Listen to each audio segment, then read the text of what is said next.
আজ মহাশিবরাত্রি, তার সাথে এটা প্রথম বছর আমার বাইরে শিবরাত্রি পালন। এই মন্দিরে এসেছিলাম ভোলে বাবার কাছে পুজো দিতে। তো চলো সেই ভিডিওই শেয়ার করব আজকে। সকালবেলায় একদম স্নান টান কমপ্লিট করে ভোলে বাবার জন্য নৈবেদ্যের থালা তৈরি করে নেব। তো চলো ঝটপট থালাটা এবার গুছিয়েছিলাম। এই ঘটিটা জল ঢালার জন্য নিয়েছি, আর এই স্টিলের থালাটা কিনে নিয়ে এসেছি। আর কালকে গিয়ে এখানে ফল টল, আমি ফল কটা ধুয়ে নিয়ে এসেছি। কিছু ফুল রয়েছে, এই ফুল কটা রয়েছে, সাথে ঘি, এখানে আছে দই, দাঁড়াও আর দেখাই। এটা হচ্ছে মধু, এটা হচ্ছে মোমবাতি, আর এই যে এটা হচ্ছে ডাব। আর এইখানে রয়েছে ফুল টুল, ফুলের মালা টালা সব কিছু। দেখো এখানে ফুল, বেলপাতা, আকন্দ ফুলের মালা সব কিছু রয়েছে, সাথে এই ফলটাও রয়েছে। তো এই থালাটা আমি এখন একটু গুছিয়ে নেব। তো চলো ঠাকুরের থালাটা গুছাতে গোছাতে কিছু কথা শেয়ার করে নিই তোমাদের সাথে। ভিন্ন ভিন্ন রাজ্যভেদে পুজোরও ভিন্নতা দেখতে পাওয়া যায়। আজকে সেই রকমই এক ভিন্ন ধরনের অভিজ্ঞতা শেয়ার করব তোমাদের সাথে আজকের ভিডিওতে।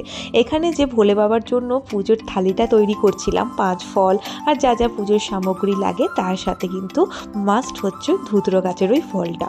তবে কি জানো তো, এখানে না একদমই বেল পাওয়া সম্ভবপর হয়নি। আমাদের রাজ্যে কি হয়, বেল ছাড়া শিবের পুজো অসম্পূর্ণ থেকে যায়, কিন্তু এখানে যে বেলটাই পাওয়া যায় না। তো এখানে থালায় দেখতে পাচ্ছ এই আকন্দ ফুলের মালাটি আমি এই সকালবেলায় গিয়ে কিনে নিয়ে এসেছিলাম। সেটাই রিজুকে দেখাচ্ছিলাম যে দেখো কি সুন্দর মালাটা, সুন্দর করে মালাটা গেঁথে দিয়েছে, ভারী পছন্দ হয়েছে মালাটি আমার। সাথে 3টি বেলপাতা। আমাদের ওখানে হয়তো বেলপাতাগুলো এমনি দোকান থেকে দিয়ে দেয়, কিন্তু এখানে সব কিছুই মূল্য ধরে কিনতে হয়। সাথে এই কলকে ফুলগুলো, যেগুলো গতদিন রাত্রেই আমি গাছ থেকে পেরে নিয়ে এসেছিলাম। সাথে কিছু আকন্দ ফুলও গাছ থেকে রাতেই তুলে নিয়ে এসেছি, সকালে যদি না পাই সেই ভেবে। সাদা আকন্দ আর এই বেগুনি রঙের যে আকন্দ ফুলটা হয় সেটা, আর এই গোলাপ ফুলটা না সকালবেলা যখন ফুল আনতে গিয়েছিলাম সেখান থেকেই দিয়েছিল। আর গতদিন রাত্রে 2 রকম মিষ্টি নিয়ে এসেছি, প্রায় 1.5 কিলোমিটার হেঁটে। এখানে কাছে পিঠে মিষ্টির দোকান বলতে 1.5 কিলোমিটার হেঁটে যেতে হবে, আদারওয়াইজ ব্লিঙ্কিট বা স্পিগিতে অর্ডার করে নিতে হবে। তো থাক, মিষ্টিগুলো যখন বিকেলে যাব পুজো দিতে তখন থালার মধ্যে নিয়ে নেব, এখন আর নিলাম না। আর যেহেতু দুধটা আমি বিকেলের দিকে পাবো, তাই ঘটের জন্য যে জলটা ভোলে বাবার মাথায় ঢালবো বলে ভেবেছি, সেটা বিকেলেই তৈরি করে নেব। তো চলো, এখন এখানের কাজকর্ম অলরেডি গোছানো কমপ্লিট। এখন সূর্যদেবের প্রস্থানের সময়। সূর্যদেব অস্ত যাচ্ছে, আর এই সূর্যের শোভায় কি সুন্দর লাগছে চারিদিকটা দেখো। আর পাহাড়গুলোও যেন এই সূর্যদেবকে বলছে টাটা, সকালে দেখা হবে। চারিপাশটা অভূতপূর্ব সুন্দর, তাই না? Good afternoon my family. তো আজকে রয়েছে মহাশিবরাত্রি, তো আমিও শেয়ার করতে চলে এসেছি মহাশিবরাত্রি স্পেশাল ব্লগ। তো চলো আজকে যেহেতু মহাশিবরাত্রি স্পেশাল ব্লগ শেয়ার করব। হ্যাঁ, এখন হচ্ছে এই বিকেল 6টা বাজে, এখন 6টা 2 বাজে, এখন থেকে শুরু করছি আমার ব্লগ। যেহেতু টাইমটা একটু সন্ধ্যের দিকে, আর এখানে সন্ধে হতে অনেকটাই লেট হয়, সেই জন্য আমি ভেবেছি সন্ধে হওয়ার পরই যাব পুজো দিতে। আর আমাদের এখানে কিন্তু অনেকগুলো শিব মন্দির আছে, মোটামুটি কাছে পিঠে সব থেকে যেটি ভালো এবং বড় শিব মন্দির, তো সেখানেই যাব। তো সঙ্গে নিয়ে যাব তোমাদের। তো চলো আগে দিয়ে নিই ইন্ট্রো। ধর্নী মেয়ের আরও একটা নতুন ব্লগে সকলকে অনেক অনেক অনেক সুস্বাগতম জানিয়ে শুরু করছি আজকে একটা নতুন ব্লগ। তো সবাইকে মহাশিবরাত্রির অনেক অনেক অনেক শুভেচ্ছা। তো সকলে অনেক ভালো করে মন দিয়ে পুজো করো, আর নিজেদের প্রেয়ারগুলো ভগবানের কাছে রাখো, আশা করি ফুলফিল হবে। এই হচ্ছে আমাদের একটা শিব মন্দির, এটা আমাদের থেকে কিন্তু অনেকটা দূরে, দেখতে পাচ্ছ। তো এইখানে একটা শিব মন্দির আছে যেখানে অলরেডি পুজো চলছে, আর নিচে মহিলারা অনেক নাম সংকীর্তন করছেন, হয়তো প্রসাদেরও ব্যবস্থা করা হচ্ছে, কিন্তু আমি এখান থেকে স্পষ্ট হয়তো তোমার দেখাতে পাচ্ছি না। তবে এইখানে এই মন্দিরটাও কিন্তু অনেকে পুজো দিতে যাচ্ছেন, জল ঢালতে যাচ্ছেন। সকাল থেকে অলরেডি পুজো হচ্ছে, কিন্তু এখন লোকজনের ভিড় অনেকটাই কম, হয়তো সন্ধেবেলা সূর্য অস্তের পর শুরু হবে লোকজনের আনাগোনা। তো আমিও সেজন্য যাবো সন্ধেবেলা পুজো দিতে। তো চলো সেটাই শেয়ার করবো, কোথায় জল ঢালতে যাবো, মন্দিরটাই বা কেমন, কীভাবে পুজো দেবো শেয়ার করবো আজকের ব্লগে। দেখতে থাকো, আশা করছি আজকের ব্লগ খুব খুব খুব ভালো লাগবে। তো চলো দেখতে থাকো, আজকে শুরু করছি এখান থেকেই আমার ব্লগ। সন্ধে হওয়ার টাইম হয়ে গিয়েছে, আর পুজোর শুভক্ষণও চলে আসছে। তো চলো দেরি করে কাজ নেই, ঝটপট রেডি হয়ে নিই। তো এই হচ্ছে আমার সম্পূর্ণ লুক। তো রেডি হয়ে গিয়েছি, মানে অ্যানিভার্সারির দিন যে শাড়িটা পরেছিলাম সেটাই পরেছি। তো অবশ্যই জানিও দেখতে কেমন লাগছে। তো চলো, বাদ বাকি পুজোর ডেকোরেশন বাকি এখন, মানে যেগুলো নিয়ে যাবো প্লাস সন্ধ্যেও দিতে হবে, সেগুলো একটু করে নিই, তারপর আবার দেখা হচ্ছে তোমাদের সাথে কোথায় পুজো দিতে যাই। ঘরে সন্ধে না দিয়ে, প্রদীপ না জেলে, তুলসী তলায় প্রদীপ না দিয়ে কি করে যাই বলো তো পুজো দিতে? তাই ঘরে সন্ধে দিয়ে ভগবানকে প্রণাম টনাম করে তারপর যাব পুজো দিতে। পুজোর থালা তো আমি অলরেডি গুছিয়ে রেখেছিলাম, এবার ঘটের জলটা তৈরি করে নেব। পঞ্চামৃত দিয়ে ঘটের জলটা প্রস্তুত করতে হবে। তো অল্প অল্প করে 5 রকমের অমৃত দিয়ে তৈরি হয় পঞ্চামৃত। সেগুলো কি কি? মধু, ঘি, দই, দুধ, গঙ্গার জল আর সাথে অল্প চিনি। তো আমি এখানে গঙ্গার জল পাইনি বলে ডাবের জল ব্যবহার করেছি। আর দুধ আমি এখনও জোগাড় করতে পারিনি, তাই দোকান থেকে নিয়ে একবারে মন্দিরে চলে যাব। একদম আমি রেডি, পুজোর থালি হাতে নিয়ে এখন ভগবানের কাছে যাব পুজো দেওয়ার জন্য। তো চলো দেরি না করে ঝটপট বেরিয়ে পড়ি।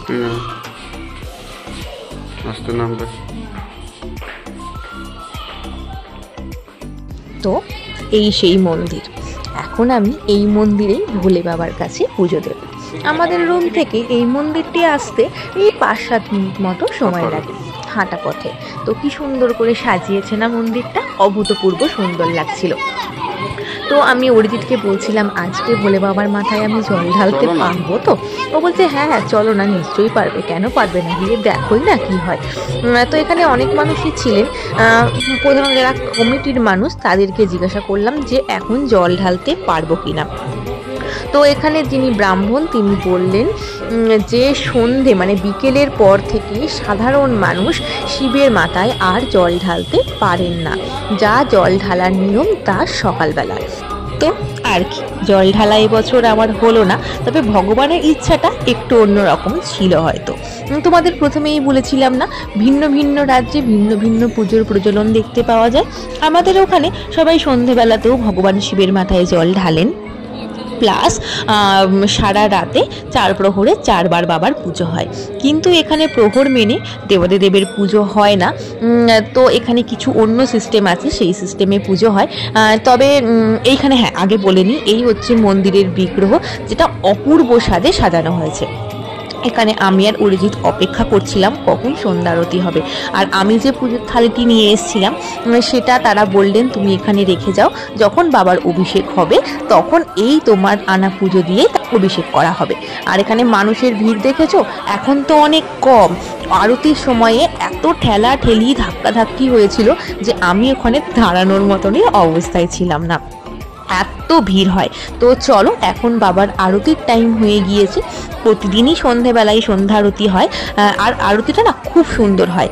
আশা করছি তোমাদেরও অনেক ভালো লাগবে, দেখতে থাকো।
আরতির পর এখানে নন্দীদেবের আরতি হচ্ছে।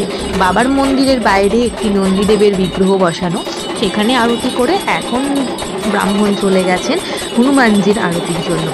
একই মন্দিরের মধ্যে হনুমানজি আর দেবাদিদেব একসাথে আছেন।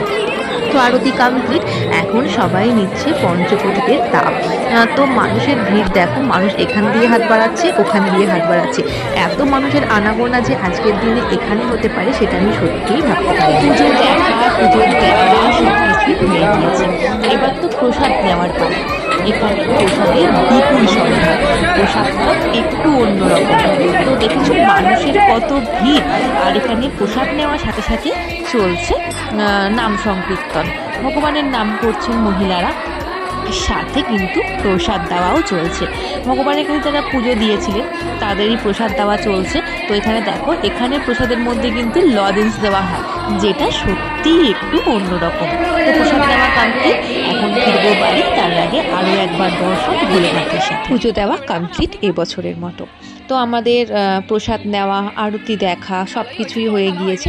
পিছনের ভিড়টা এখনও রয়েছে মারাত্মক। তো চলো এখন বাড়ি যাই। আমরা চলে এসেছি বাড়ি। পুজোর থালা ঘটি সম্পূর্ণটাই রেখে এসেছি, কারণ ব্যাপারটা হয়ে গেছে তোমাদের একটু শেয়ার করি। এখানে সবাই আর কি দিনের বেলাতে জল ঢালে, কেউ রাত্রের বেলা কোনো প্রহরতেই কেউ জল ঢালে না। যেহেতু দেবাদিদেবকে সুন্দরভাবে সাজানো হয়, তোমরা অলরেডি দেখেছো সেটা কেমন সাজিয়েছে। তো সেই জন্য জল ঢালার কোনো আমরা জল ঢালতে পারিনি। তো সব কিছু দিয়ে ওনারা বললেন যে তোমরা এখানে দিয়ে যাও, যখন দেবাদিদেবের অভিষেক হবে তখন তোমার ওই জল মালা ফুল দিয়ে আমরা পুজোটা দিয়ে দেবো, তোমরা সকালে এসে এসব নিয়ে যেও। তো সেই জন্যই আমরা সব কিছু রেখে এসেছি। আর এখানে কি বিশেষত্ব বলো তো, এখানে না প্রসাদে সবাইকে চকলেট দেয়, মানে ভগবানকে প্রসাদেও কিন্তু চকলেট দেওয়া হয়। আর ওখানে যে সিদ্ধি দেওয়া মানে দুধ দেওয়া হচ্ছিল সেটা। আর এখানের প্রসাদটা চলো তোমাদের একটু দেখাই। হচ্ছে প্রসাদ, এখানে এই গাজরের হালুয়া দেওয়া হয়। এটা হচ্ছে আমরা রিজুর একসাথে দুজনকার প্রসাদ দিয়েছিল, আমরা একসাথে মিশিয়ে ঢাকা দিয়ে নিয়ে এসেছিলাম। খুব সুন্দর প্রসাদটা। আর এই চকলেটটা কিন্তু এর সাথে দিয়েছে।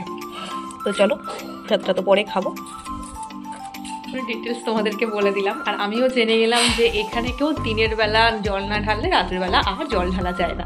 তো যাই হোক, আমার জলটা আমি ঢালতে না পারি, কোনো না কোনো কাজে তো নিশ্চয়ই লাগবে। এটাই হচ্ছে ওনার ইচ্ছা ছিল, সেই রকমই হয়তো সেই জন্যই এরকমটা হয়েছে।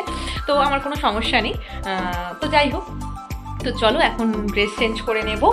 আর তারপরে তো আবার খাওয়া দাওয়া আছে, যেহেতু সকাল থেকে কিচ্ছু খাওয়া হয়নি। আর বাড়ি এসে একটু চা খেয়েছি, লিকার চা আমার বর বানিয়ে আমাকে দিয়েছে।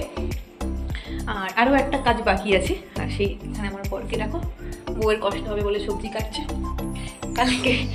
আজকে ডিউটি ছুটি নিয়েছিল, কিন্তু কালকে তো ডিউটি যেতে হবে, সেই জন্য কালকে টিফিনে হবে ম্যাগি। তাই তিনি সব সবজি কেটে রাখছেন, যাতে আমি সকালবেলা ঘুম থেকে তাদের একটা ম্যাগি বানিয়ে দিতে পারি। বলো, ও কালকে বানিয়ে নেবে, বউয়ের কষ্ট হবে বলে ও কালকে বানিয়ে নেবে। ঠিক আছে, ওই বানিয়ে নিক, কালকে দিনটাও বানিয়ে নিক। তাই বউয়ের কষ্ট হয় বলে তুই বানিয়ে নেবে? বউ উপোস করতে বলে সারাদিন উপোস, নির্জলা উপোস। আমি এক বিন্দুও জল খাইনি আজকে সারাদিন, এই হচ্ছে ব্যাপার। তো চলো, এখন একটা বড় কাজ বাকি আছে আমার, সেটা আমার বরের আপত্তি, কিন্তু আমার মনে হয় এটা আমি স্ত্রী হিসেবে এটা আমার কর্তব্য, সেই জন্য। তো চলো সেই কাজটা শেষ করব, তারপরে চেঞ্জ করব, তারপরে তো খাওয়া দাওয়া রই। বছরে দুটো দিন আমি এই কর্তব্যটা পালন করি, এক অ্যানিভার্সারির দিন আর দ্বিতীয় এই শিবরাত্রির দিন। ও জিনিসগুলো না একদম পছন্দ করে না, কিন্তু এটা আমার কর্তব্য বলে আমি এটা খাবো। আর রাত্রের ডিনার হচ্ছে আমার এটা, এখানে আপেল, 2 রকম সন্দেশ, আর এখানে রয়েছে খেজুর। রাখো রাখো। এখানে হচ্ছে আমার বরের কচুরি, ফেভারিট কড়াইশুঁটির কচুরি। এই হচ্ছে আমাদের রাতের ডিনার আজ। তো চলো, খাওয়া দাওয়া কমপ্লিট, এখন শোয়ার টাইম চলে এসছে। ঘড়ির কাছে কটা বাজে দেখি, এখন বাজে 11:22। আমার বর শর্টস দেখছে বসে বসে, দেখো 11:22 বাজে, অনেক রাত হয়ে গেছে। সকালবেলা উঠে আবার কাজকর্ম রয়েছে, ডিউটি রয়েছে। তো চলো, আজকের ভিডিও কেমন লাগলো অবশ্যই জানিও, ভালো লাগলে অবশ্যই পাশে থেকো। তো চলো, আজকের মতো গুড নাইট অ্যান্ড টাটা।